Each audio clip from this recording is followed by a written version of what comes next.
YCP ప్రజలకు మంచి చేయలేదని ప్రతిపక్షాలు అనుకుంటే తమను ఓడించేందుకు విపక్షాలని ఒక్కటి కావాల్సిన అవసరం ఏముందని ప్రశ్నించారు ఏపీ సీఎం జగన్. చంద్రబాబు ఇస్తున్న హామీల అమలుకు డబ్బెక్కడి నుంచి తెస్తారని ప్రశ్నించారు. మళ్లీ అధికారంలోకి వచ్చి పూర్తి స్థాయి బడ్జెట్ ప్రవేశపెడతామని తెలిపారు.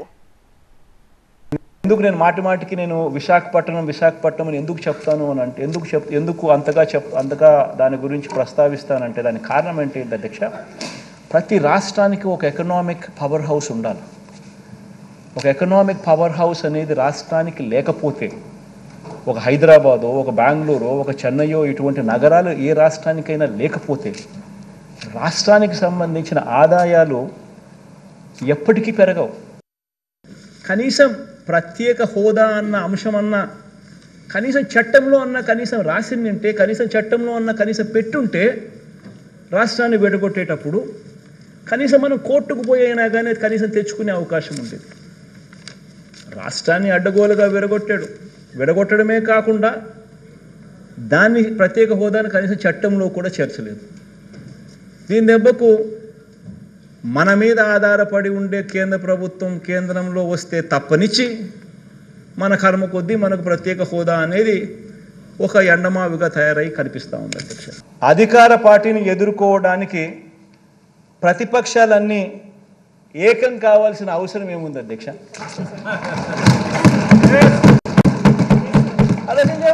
అధ్యక్ష నేను ఏకం కావాల్సిన అవసరం ఏముంది అధ్యక్ష? ఎట్టాగో గాలికి ఎగిరిపోతారు.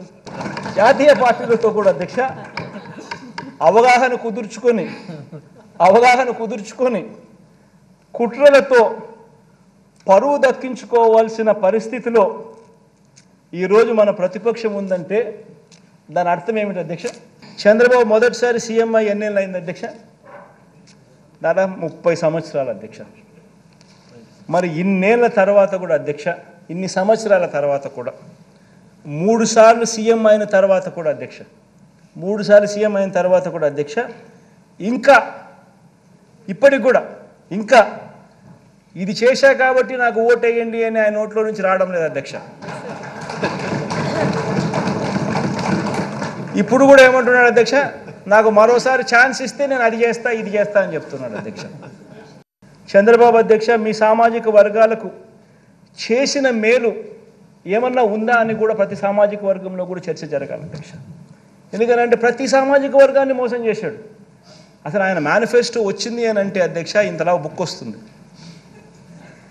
ఆ బుక్లో ఒక్కొక్క పేజీలో ఒక్కొక్క సామాజిక వర్గానికి ఇన్ని హామీలను పెడతాడు.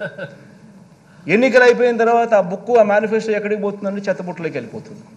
ఆ మేనిఫెస్టో ఎక్కడుందని చెప్పి నెట్లో ఎతికినా కూడా ఎక్కడ కనిపించదు. కనీసం నెట్లో కూడా దాన్ని కనపడకుండా చేసేస్తారు. ఇన్ని సంవత్సరాల తర్వాత ఈరోజుకి కూడా చంద్రబాబు పేరు చెప్తే గుర్తుకొచ్చే కనీసం ఒక్క స్కీమ్ అయినా ఉందా అని చెప్పి ప్రతి ఒక్కరూ ఆలోచన చేయాలి. ఆయన పేరు చెప్తే అధ్యక్ష, ఆయన పేరు చెప్తే ఈ రోజుకి కూడా గుర్తుకొచ్చే ఒక్క స్కీము లేదు. కానీ ఆయన పేరు చెప్తే మాత్రం ఇవాళటికి కూడా గుర్తుకొచ్చేది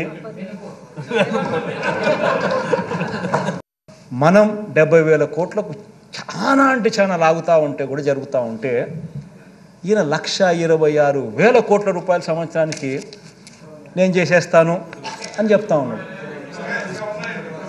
ఇంకా ఇంకా ఇంకా ఇంకా ఇంకా 6 పథకాలకి ఇంకా ఉన్నాయని చెప్తున్నాడు. మళ్ళా ఇంకా ఇంకా ఇంకా ఇంకా 6 పథకాలకి ఇంకా ఉన్నాయని చెప్తున్నాడు.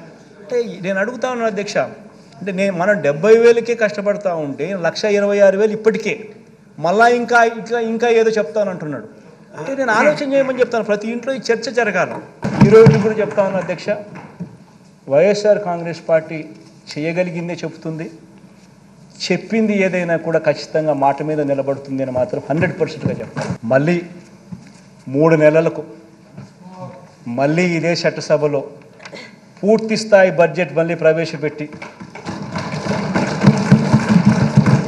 అఖండమైన మెజారిటీతో మళ్ళీ ప్రజల మన్ననలు కూడా ఖచ్చితంగా పొందుతామని చెప్పి కూడా ఈ సందర్భంగా తెలియజేసుకుంటూ సెలవు.